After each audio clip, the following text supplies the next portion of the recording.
Bismillahirrahmanirrahim. Assalamualaikum warahmatullahi wabarakatuh. Bismillah alhamdulillah wassalatu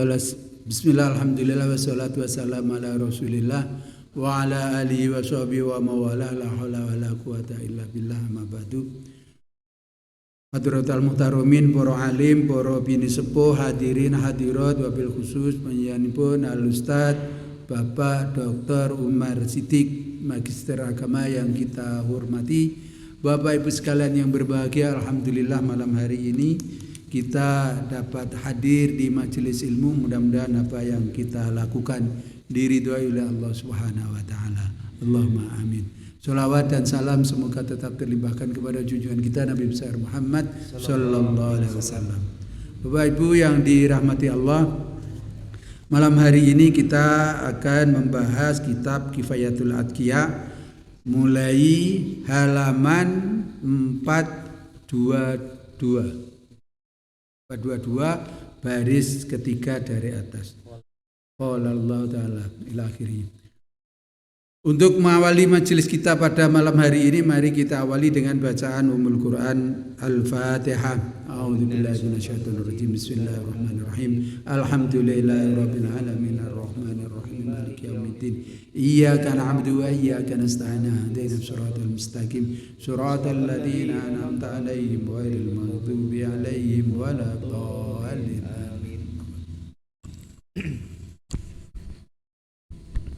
A'udzubillahi minasyaitonirrajim. Bismillahirrahmanirrahim. Khuson ila Syekh Zainuddin Ibnu Syekh Ahmad Makbari wa Syekh Abu Bakar Muhammad Sato wa Kiai Ahmad Said Asrori wa Syekhina Kiai Zaid Marzuki wa Ustadz Nasrun Ahmad Anwar Nasrun wa Kiai Ja'far Amin. Lahumul Fatihah. A'udzubillahi minasyaitonirrajim. Bismillahirrahmanirrahim. Alhamdulillahirabbil alamin arrahmanirrahim maliki yaumiddin. Iyyaka na'budu wa iyyaka nasta'in. Ihdinas siratal mustaqim. Siratal ladzina an'amta 'alaihim ghairil maghdubi 'alaihim waladdallin. Amin.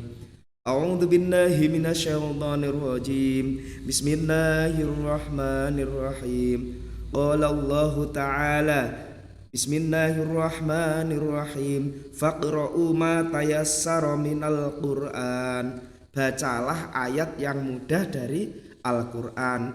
Ai fil qiyami minal laili, maksudnya waktu qiyamul lail. Wa qala alaihissalamu alaikum bi qiyamil laili walau rak'atan wa ma ahsana wa ajmalal ladzi yaqra'ul qur'anal karima bil ghaibi. Nabi SAW bersabda, hendaklah sebaiknya haruslah qiyamul lail bagimu walaupun hanya 1 rakaat, dan alangkah baik dan bagusnya tatkala si murid itu membaca Al-Qur'an karimi bil ghaibi dengan hafalan. Ayak ro'a kulalailatin, hendaknya murid itu membaca setiap malam fi qiyamihi bil laili syai'an minhu, di qiyamul lailnya ayat dari Al-Qur'an. Wa yaqra'u ala tajrid min awalil Qur'an ila akhirih. Si murid, maksudnya orang yang salik, orang yang sedang menempuh tasawuf itu membaca secara berurut dari awal Quran sampai akhir Quran, dari surat Al-Fatihah sampai An-Nas. Hatta takuna lahu fi qiyamil lail khotamatun, sehingga adanya khotam, tamat membaca Quran pada waktu qiyamul lail. Imma fi kulli syahrin, ada kalanya tiap bulan sekali, au fi kulli arba'ina, atau 40 hari sekali, au aqalla min dalika aksara, atau lebih pendek, atau lebih banyak daripada itu, ala hasabin nasyati wal himati, menurut kerajinan dan keinginan daripada murid, daripada pelaku tasawuf. Jadi di malam hari kalau bisa nggih, nek panjenengan nek siang niku repot nggih, terutama bapak-bapak nggih, repot ngasto nggih. Misale mungkin bakda isya tilem nggih, terus kemudian jam 3 bangun atau setengah 4 bangun sholat malam 15 menit untuk baca Quran, tidak apa-apa. paling tidak sebulan sekali tamat Quran 30 juz atau 40 hari.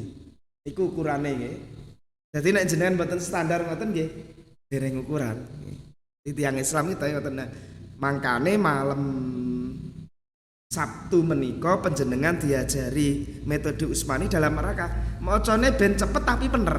Gitu. Terus tidak hanya bener tapi cepet ben bisa mencapai target itu. Gitu. Beda antara bisa baca kalih terampil baca niku beda. Gitu. Nek bisa baca itu macane alon bener, tapi kalau terampil baca itu rada cepet bener. Nah niku diharapkan panjenengan dengan belajar metode Utsmani ini juga ini ada target ini. Jadi orang Islam tuh kalau paling tidak 1 bulan sekali itu tamat Al-Quran 30 hari sekali atau paling tidak 40 hari. Kalau kita tidak mencapai standar niku nggih, berarti kita itu nggih tidak melaksanakan perintah Nabi niki nggih. Tidak merasa ini nggih. Iki mboten kok suwak mboten pun sepuh Pak kula anu makane belajar ngoten. Sik belajar sik ngoten lho nggih. Dadi sing wis pinter maca rong karan lho niki nggih nglaksanake wabet jenengan. Nggih. Enten kula niku riyen dalam Pak Yai Subhi niku belajar metode Umi selama 2 tahun. Niku dari nol. Dari abata nggih, metode Umi dari jilid 1. Sakniki niku nyun sewu sangat melampaui saya dan mungkin Pak Yai Subhi ya. 1 minggu itu 17 juz. Berarti 2 minggu 34 juz khatam. Terus kemudian kalau 1 bulan berarti 68 juz. Niku belajar abata. Jadi gurune kalah wes. Nah niki makanya panjenengan monggo. Tidak setiap orang tuh beda nggih amalian. Niki dituntut panjenengan niku tiap malam kalau bisa. Niki mboten wajib lho, niku dikintene wajib. Nek saged memenuhi perintah Nabi, sunah Kanjeng Nabi, paling tidak sebulan sekali khatam atau 40 hari. Nyun sewu kula niku nek seminggu niku 5 juz, nek napa niku 30 dinten niku kula nembe 20 juz. 20 juz berarti nek anu nggih insyaallah khatam 40 hari. Nah niki dadi kula paling elek jane 40 dinten khatam sekali ya elek niku tesih. Nggih jane nek saged niku napa niku sebulan. Nek nurut imam-imam sing ngedos Imam Syafi'i niku 3 hari napa nggih? Bahkan ada sahabat itu yang sehari semalam tuh khatam. Luar biasa. Nggih. Kaya khataman. Nggih kados khataman ngoten niku. Dadi memang beliau itu malam tuh tidurnya sedikit nggih. Terus ngatamne Quran mengke kerja nggih kerja. Nah ngoten niku. Dadi ini makane nggih cedhak kalih Gusti Allah ngoten niku. Amalia luar biasa. Nggih. Amalia luar biasa. Nek hafidhah niku sedinten 5 juz biasa niku. Hafidhah hafid niku wis mboten sah diomong niku sedinten 5 juz niku biasa. Nggih. 5 juz. Wa innama kana tadarrung fi sahari minal adwiyati aidon. Pastinya tadarruk mendekatkan diri pada Allah pada waktu sahur juga termasuk obatnya hati. Kita kemarin belajar obatnya hati nggih. Yang pertama baca Quran sak maknane. Ini terus mendekatkan diri waktu sahur. Li'annahu waktu munajatillahi, karena waktu sahur itu adalah waktu munajat kepada Allah, wa du'a'u fihi, dan doa di waktu sahur aqrabu ilal ijabati, lebih dekat untuk dikabulkan. Qala Rasulullah sallallahu alaihi wasallam, Rasulullah sallallahu alaihi wasallam bersabda, yang zilu Rabbuna tabaraka wa ta'ala, Tuhan kita maha berkah dan maha tinggi, lailatin ila sama'id dunya, turun setiap malam di langit dunia, hina yabqa thuluthul lailil akhiri, ketika tersisa sepertiga malam. Nah ini loh, jadi teknya ngeten niki. Jadi bunyine Allah itu sepertiga malam terakhir itu turun ke langit dunia. Lah niki nek dipahami secara tekstual niki lho nek mboten paham. Berarti Allah itu turunnya cuma itu tok. Nah ngeten niki lho nggih. Jadi kita itu nek mboten belajar ten internet, ngeten iki bisa kita pahami. Lah kalau yang sudah pernah ngaji, oh berarti waktu sepertiga malam terakhir itu Allah itu lebih dekat, ngoten lho maksudnya ngoten niku. Jadi jangan mencari Allah di mana dan kapan. Allah itu lebih dekat daripada urat nadi kita. Jadi Ada keterangan banyak ngoten lho. Jadi terus nggih memahami ayat, oh Gusti Allah ning donya turune sepertiga terakhir malam tok mboten ngoten niku. Itu kan secara letterlek nggih. Sing dereng belajar masalah napa niku tata bahasa Arab ngoten niku. Ah ngoten nggih. Dadi bahasa Arab nggih angel ngoten nek. Yaqulu berfirman Allah, "Mayad'uni fastajibu lahu." Siapa yang berdoa kepadaku maka aku kabulkan lahu. Pada orang yang berdoa murid tersebut, "Mayas'aluni fa'atihi." Siapa yang meminta kepadaku maka akan aku berikan. "Mayastaghfiruni." Siapa yang meminta ampun kepadaku, faghfiru lahu, maka aku Allah akan ampuni dia. Nah ini terus karena saking mustajabnya seperti malam terakhir, siapa yang meminta diberi, terus berdoa diijabahi, minta ampun sebesar dosanya sebesar gunung, setinggi gunung, sebanyak pasir di lautan, nggih, ngoten niku biasane bahasane. Mbok uwake dosane gede, insyaallah kalau minta ampun dengan taubatan nasuha diampuni sepertiga malam terakhir ini, ya. Wa inna ma afradahu bidzikri, dan pengarang kitab itu menyendirikan zikir, wa adahu nau'an mahsuson, dan menganggap bahwa tadharru itu satu matan yang khusus, ma'annahu mundarijun, karena sesungguhnya tadharru itu mendekat diri Allah itu masuk fi ma qablahu li sarafihi, pada perkara sebelumnya yang karena kemuliaannya ala wari atas perkara amalan-amalan yang lain, min baqiyati ajzail laili lima marra anifan, bagian-bagian dari sisa-sisa bagian malam, ya, bagian malam yang telah lalu, ya, yang baru saja, wali annal ibadata hina idzin, karena ibadah waktu sepertiga malam terakhir itu asyakku lebih berat, wan nafsa asfa, dan hati lebih bersih, lebih tenang. Nah niki nggih. Jadi pembahasan satu paragraf ini kita ini bahwa termasuk obatnya hati itu adalah bangun di sepertiga malam. Nggih. Misale sakniki nggih sak jam pinten nggih? 7 kurang seperempat selesainya misalnya jam 7 nggih. Berarti malam tuh jam 7 kita hitung. 7, 8, 9, 10, 11, 12, 13, 1, 2, 3, 4, 10 jam. Dibagi 3. tiga ngoten mawon nggih, 3 jam. Berarti nek jam 4 ya jam antara setengah 3, jam 2 setengah 3 niku sampai jam sekawan langkung 20 niku namanya sepertiga malam terakhir. Pak jam 4 ini masuk nggih. Panjenengan mboten susah-susah. Pak Umar aku nek tangi jam 2 ki yo wabot. Halah ndang waktu bar niku 15 menit sadurunge subuh niku lho panjenengan bangun nggih. Terus salat malam ngoten. Niku pun sepertiga malam terakhir niku. Nggih. Waktu mustajab mboten sah gawe susah-susah. Nek saene Pak sinten niku Pak Slamet nggih paling jam setengah 3 nggih Pak Slamet nggih.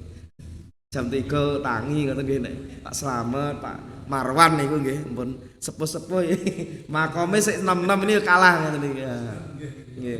Kula mboten bohong saya. Saya tuh bangun itu sepertiga malam nggih jam 4 kurang seperempat, setengah 4 niku nggih, jam sekawan nggih. Jadi memenuhi ini kesunahan ini waktu yang mustajab. Jadi jangan sampai orang kok sampai bangun subuh itu sudah terlambat itu sebenarnya.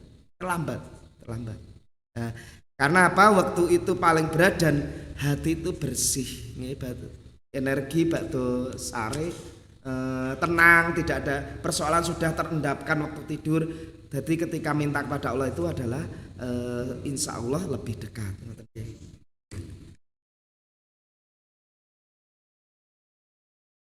Niki berhubungan dengan tombol hati ya.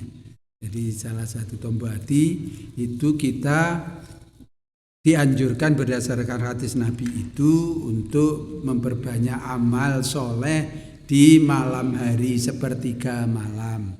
Nah, ini kalau kita memahaminya adalah bahwa sepertiga malam itu adalah waktu mustajabah. Nah, jadi dengan demikian kita gunakan waktu yang mustajabah itu untuk apa? Taqarrub, mendekatkan diri kepada Allah dengan apa? Dengan membaca Al-Qur'an, dengan membaca zikir, membaca tasbih dan sebagainya. Nah, yang pertanyaannya adalah yang dikatakan qiyamul lail itu apa kan gitu. Seringkali kan begitu. Jadi kita kan baru saja melaksanakan poso Ramadan yang malamnya juga ada tarawih. Tarawih itu ada yang mengartikan juga qiyamul lail. Nah, ini jadi nanti kita qiyamul lail itu apa? Jadi nanti akan dijelaskan oleh Pak Umar apa qiyamul lail itu. Jadi bahwa qiyamul lail itu adalah sholat pada malam hari setelah sholat Isya. Insya Allah begitu. Tapi kalau pertanyaannya adalah lek turune bar maghrib. Jadi bar salat maghrib awake kusel terus langsung sare. Nah, lek wis umur-umur sak padha kula ngeten iki, turu itu lebih dari 4 jam sudah luar biasa. Itu insya Allah bangun, paling tidak kebelet. Nah, paling tidak itu untuk gugah. Lah ini seringkali kita ketika seperti itu atine ora kebuka, padahal itu kesempatan. Jadi insya Allah lah seusia saya dan sebagainya itu rata-rata tidur itu 3-4 jam sudah bangun ke belakang. Nah, terus lek wis ngoten niku masa wis motor-motor terus balik turun neh.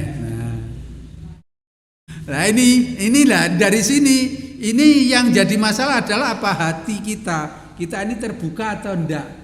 Mbok ngantuk oleh jenengan wis ning jeding kuwi kok leti ngoten insyaallah mungkin melek. Nah, lek ngoten terus dimulai wudu terus salat. Nah, salat Isya terus ngoten. Lah iki ada beberapa pendapat apa turune lek urung salat Isya itu termasuk salat qiyamul lail atau tidak. Nah, ini nanti biar disampaikan oleh Pak Umar.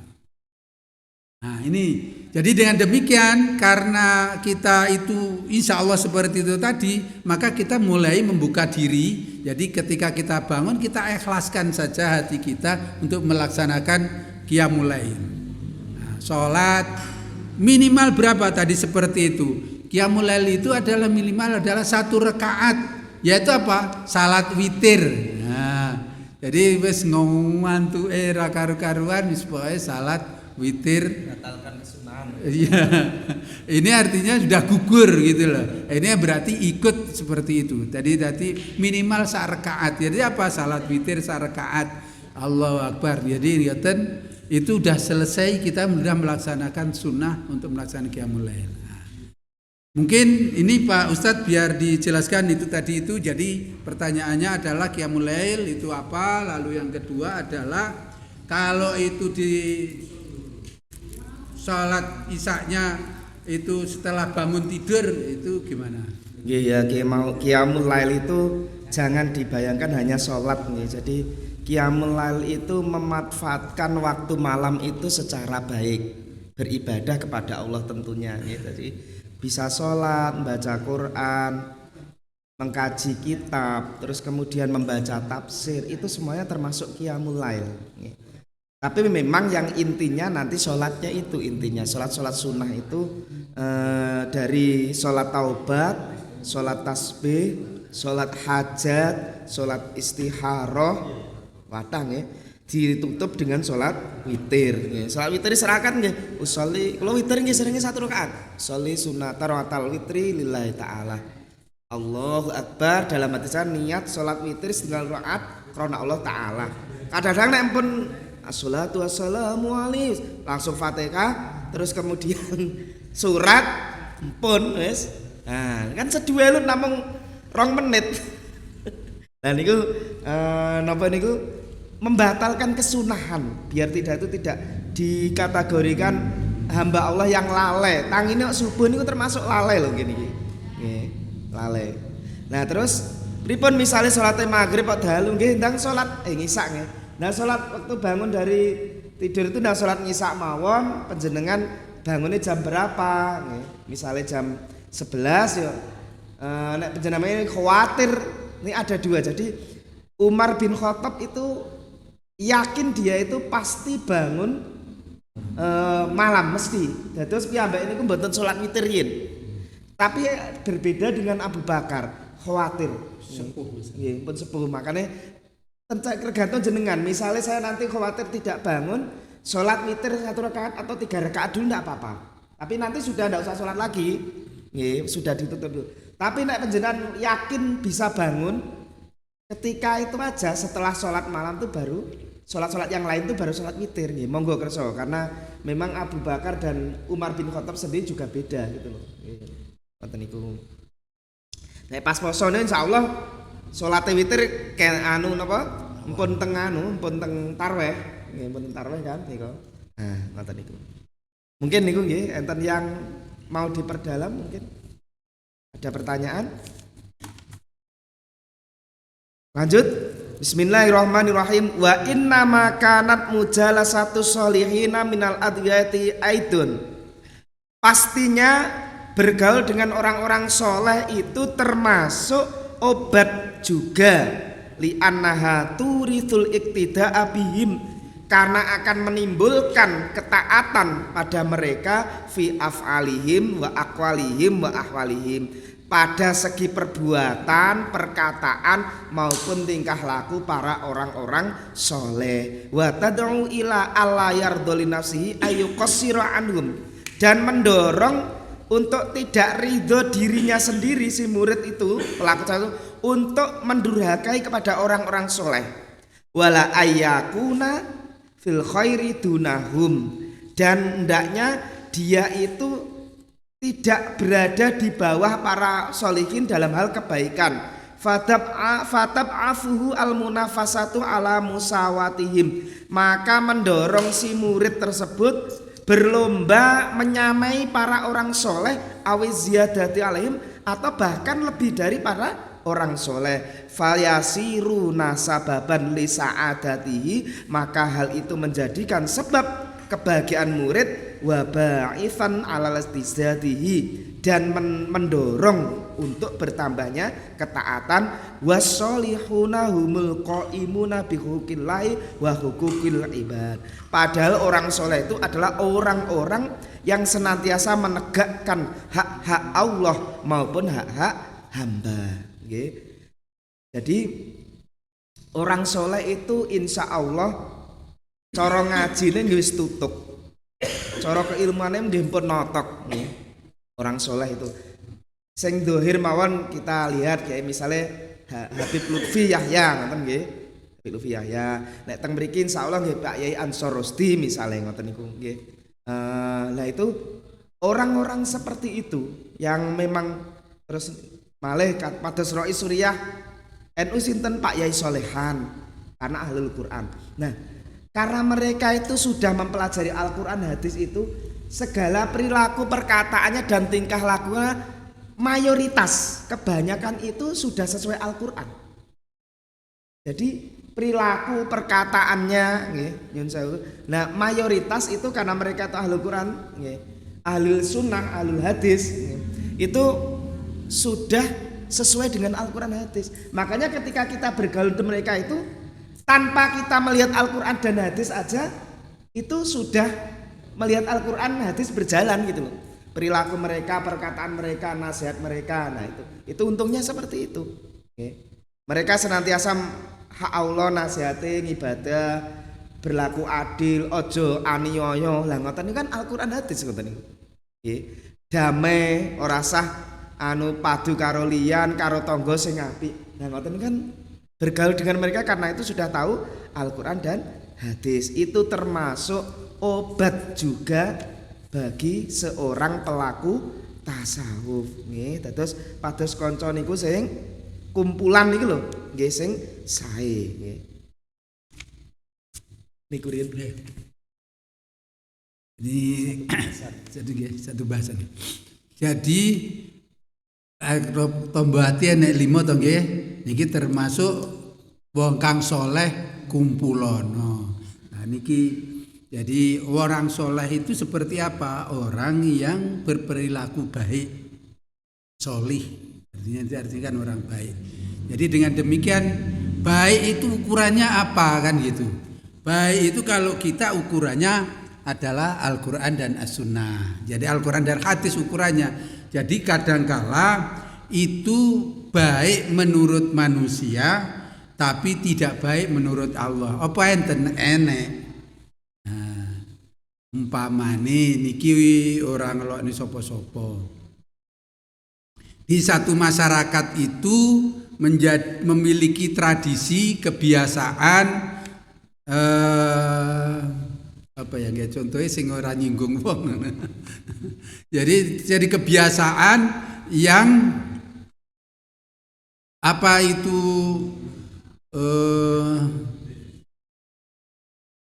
jadi satu masyarakat duwe kebiasaan apa kuwi jenenge nguwehne putrine ke orang lain. Ini ki ada itu. Jadi lek enek wong kancane seneng ngono engko disuguhi putrane. Itu sebagai bentuk penghormatan kepada kawan atau tamu. Nah, budaya seperti itu. Nah, ini padahal menurut Islam orang yang berhubungan suami istri itu harus nikah dulu dan harus memenuhi syarat-syarat nikah itu. Nah, lek orang memenuhi syarat nikah yo rasah kan begitu. Nah, lek kalau seperti ini bagaimana? Apakah itu termasuk orang baik? Lek enek masyarakat seperti itu. Jadi lek enek masyarakat enek koncone teko, apane meneh hormati terus engko bojone disilihne. Nah, ngene ra oleh ngono kuwi. Kalau udah seperti ini bagaimana? Ya kita yang itu tidak baik. Lah baik itu seperti apa? Menurut Al-Qur'an dan As-Sunnah selama itu boleh-boleh. Nah, jadi ngukure awake dhewe itu gampang. Jadi orang itu seringkali kesulitan untuk mengukur baik itu seperti apa. Oh iki wis umum lho ning masyarakat iki seperti itu kan ngoten. Enak apa-apa wis patute yo ngono kuwi lah. Seringkali kita harus kembali kalau ada seperti itu, iki menurut Islam oleh pora, menurut Al-Qur'an oleh pora. Oh lah iki ra oleh berarti itu tidak baik. Sekalipun wong umum nglakoni. Jadi seperti itu ngukurnya. Jadi orang soleh itu adalah orang yang memenuhi apa itu ajaran-ajaran, ketentuan daripada Al-Quran dan As-Sunnah. Nah, kalau belum seperti itu, ya belum termasuk orang soleh. Insya Allah begitu. Betul, enggak lali aku. Nah, barangkali ngoten mungkin ada yang ingin mendalami kumpul orang soleh itu, kumpulono wong kang soleh itu seperti itu. Lalu bagaimana? Ya seperti kita saat ini ngaji. Ini sudah termasuk tombo hati. Kan seneng kita. Nah, tapi enak juga ngaji kuwi bolak-balik ngaji ngelokne aku ae ngono itu. Sing dadi masalah dadi ning kono kuwi. Ini artinya sebenarnya tidak ada orang ngaji itu apa itu nyindir kepada mustamiin atau siapapun itu tidak ada. Kita hanya menjelaskan tentang apa yang diajarkan. Nah, lalu harapannya adalah kalau kita belum bisa melaksanakan yang seperti yang diajarkan, maka kita memulai untuk memperbaiki diri. Tujuannya ngaji itu kan memperbaiki diri. Nah, jadi seperti itu. Ini seringkali pikiran-pikiran kita akhirnya apa? Itu menjadi justifikasi untuk orang ngaji. Jadi hati kita sendiri sebenarnya. Mungkin seperti itu. Masih ada. Bismillahirrahmanirrahim. Wala qari'un wala hafidhun yatakhallaqu bima hasini siyami radiyati mukammila. Hendaklah para pembaca dan penghafal Quran itu berakhlak bimahasini syami dengan akhlak, dengan baiknya karakter yang diridhoi, yang sempurna. Lama waqa'a al-kalamu ala qiraatil Qur'ani, tatkala pembicaraan telah selesai tentang pembaca Quran, nasaba ayadzkura mayambagi lil qari'i. Kemudian pengarang kitab mencocokkan dengan menyebutkan apa yang sebaiknya dilakukan oleh para pembaca Quran. Ayatakhallaqa bihi, hendaknya berakhlak si pembaca itu dengan Al-Qur'an tersebut, wa yatasifa bihi, mensifati dirinya dengan Al-Qur'an, halal qiraati, tatkala membaca. Faqala wala qari'un wala hafidun, dengan menyebut lafaz wala qari'un wala hafidun ilal akhir, yakni annahu yang bagi lil qari'i wal hafidhi ayatakhallaqa bimahasinis siyami, hendaknya seyogyanya bagi pembaca dan penghafal Quran itu berakhlak dengan bagusnya karakter, ai al akhlaqi radiyati allati bayanaha al Quran al azim. Maksudnya adalah berakhlak yang diridhoi yang telah diterangkan Al-Quran yang agung, wasunnatus syarifatu allati abrazahan nabiyyu al-karimu, atau yang telah diterangkan sunnah mulia yang telah diterangkan oleh jelaskan oleh Nabi yang mulia. Kazuhadatid dunya kadza tarkul mubalatin biha wa bi ahliha mutaqallila, seperti zuhud terhadap dunia, demikian juga meninggalkan terlalu kedanan, peduli dengan dunia, wa bi ahliha, dengan ahli dunia, ngomongin dunia tok, mutaqallila, dengan berusaha untuk meminimalisir, berusaha untuk menyedikitkan tentang masalah dunia. Terus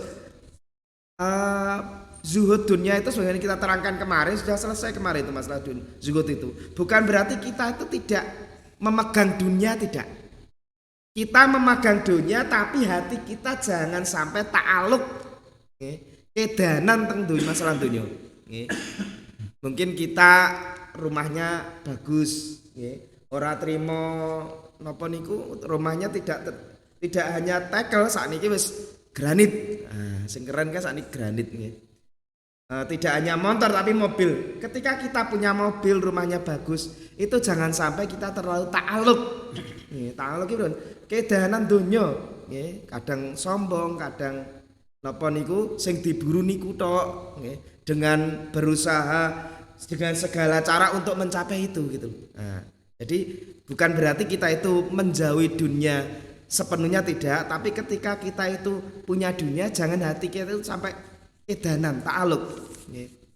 Suru'un fi bayani syami wal akhlaqi al hamidati, yakni anna min jumlatil akhlaqil hamidah. Pengeterapan di dalam menerangkan karakter dan akhlak yang mulia, maksudnya bahwa dari sejumlah akhlak yang mulia, az-zuhadatu fid dunya, zuhud terhadap dunia, wa tarkul mubalatu biha, kemudian meninggalkan terlalu peduli pada dunia, bi aliyah, dan ahli dunia, al hala kaunihi mutaqalliyan, hendaknya pelaku tasawuf itu adalah meminimalisir minha, dari masalah dunia, wa qad taqaddama al kalamu ala bayani makna zuhdi, dan pembicaraan tentang zuhud itu telah berlalu kemarin tentang penjelasan makna zuhud. Ini terus kadang gak ada konco niku sing diomongin dunya, mungkin diomongne napa niku, ngomong masalah akhirat, masalah ngaji. Kowe iki jane ustaz apa ya ceramah ning kene, kadang-kadang ngoten komentari mboten puenak ngoten niku lho. Nek ceramah ki yo ning masjid asah ning kene ngoten niku. Misale dhek pasang nomor dinasihati jenenge togel masak yo ora oleh nang judi langsung komentar, nek dadi ustaz ning masjid kono lho.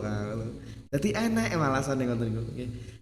Ngomongi ayo jamaah kaya arep dadi sedang mati apa piye iki kok apa sregepen jamaah lah ngoten niku. Komentar ahli dunia itu kok napa mawon masalah akhirat nu salah. Nggih senengane nggih namung berfoya-foya lah nggih. Mangan-mangan, wisata tok nggih. Bisa boten nyalahne wisata lho nggih. Sing wong-wong ahli dunia namung senengane nglencer nggih. Nglencer golek panganan kuliner tok nggih. Tempat wisata tok duwike kagem ngoten niku tok. Nggih. Wis seneng-seneng pokoke ahli dunia. Nah niku nek saged panjenengan nek ikut terbawa mboten sah dicedhaki nek gadah kanca niku termasuk ahli dunia sampai jeman ora tahu apa meneh salat zuhur asar karena terlalu sibuk memikirkan dunia. Pekerjaan ngoten niku kula wingi gadah Mulai teng pundi gak ada tukang wijet. Pas teng Blitar gak ada tukang wijet nggih. Dek niku ngabdi teng Cina niku teng Surabaya niku nggih. Duwangu teng Surabaya niku. Lah niku rata-rata Cina niku mboten mentengi salat. Nek enek pegawene niku sing salat mesti dibentak. Nyapo lho salat iki, wetu kerja-kerja. Nah, niku dek kalau kita tuh punya prinsip insya Allah wong Cina niku menghargai ya. Karena dia punya prinsip dia tetap wudu salat nggih tepat kerjane. Ngurusi masalah napa niku barang-barang karung nggih teng mriku salate. Nah niku dia punya prinsip. Jadi terkadang kita itu bergaul dengan ahli dunia tapi kita punya prinsip nggih. Nek memang kita tidak bisa salat mending cari tempat kerja lain ngoten niku lho nggih. Jadi nek teng mriki mawon tidak begitu anu lah. Ada tantangan, kadang panjenengan mriki merantau teng Bali, merantau teng Surabaya. Kanca-kanca niki salat mboten nate mikir. Awal-awali ya rada mikir tapi terus males ngoten yang wis bajune kotor, keringetan nggih. Arek adus ya males nggih. Dadak ganti baju nggih. Terus kemudian teng Bali apa meneh teng Jepang misale niku nggih akhirnya males salat. Kan apa? Ahli dunia ini. Itunya. Sampai pun ini. Ngoten mawon napa lanjut? Sampun terus masih sedikit. Oke. Wa kadza sakha wal judu summa makarimul al akhlaqi summa talaqatun la khatila. Demikian juga sifat dermawan dan murah hati, kemudian mulianya akhlak, lalu murah senyum nggih. Mboten bujuk. Nah, yakni anna min jumlati syamil hamidati aidan as-sakha'a wal juda. Maksudnya bahwa dari sejumlah karakter yang baik juga adalah dermawan dan murah hati. Qala fi sarhi wala farqa bainas sakha'i wal jud. Jadi wonten sarah menika tidak ada perbedaan antara sakha' wal jud. Jenenge napa niku dermawan karo murah hati iku padha mawon ngoten lho. Maksudnya nggih nyah-nyoh nggih sedekahe. Illa anal awala sifatun ghurizatun, kecuali bahwa yang awal itu yang sakho itu adalah sifat yang tertanam fala yatatarraku ilaiha arya'u, sehingga tidak akan timbul rasa riya li annahu yanbu'u minan nafsi zakiyatil murtafiati. Karena yang namanya sifat sakho itu tumbuh muncul dari jiwa yang suci lagi tinggi, an iradatil a'dha'i, dari keinginan ganti. Wa fi muqabilihi as-sukhu, kebalikan dari sifat murah hati atau dermawan adalah kikir. Wa huwa min lawazimi sifatin nafsi, ini adalah lazimnya sifatnya jiwa. Jadi jiwa itu ya memang aslinya kikir. Nah awake dhewe mboten saged ngalahaken nggih pancen kikir. Wal judu ya'ti bi al insanu mutatallian ila aywadin. Adapun jud ini yang membedakan antara sakhok dan jud. Jud itu adalah ketika manusia itu mendatangi sifat murah hati itu, maka akan timbul ingin ganti. Imma minal kholqi kasanai, ada kalanya dari makhluk berupa pujian, awiri atau lainnya upah misalnya, au minal haqi atau dari Tuhan Allah kasabi seperti pahala. Walidha yatatarraku ilail riya'u, sehingga akan muncul rasa pamer. Wa fi muqabilihi al-bukhlu, lawannya dari jud itu adalah medit. Fasakhau atam wa akmalu minal jud, maka sakho itu lebih umum, lebih sempurna, lebih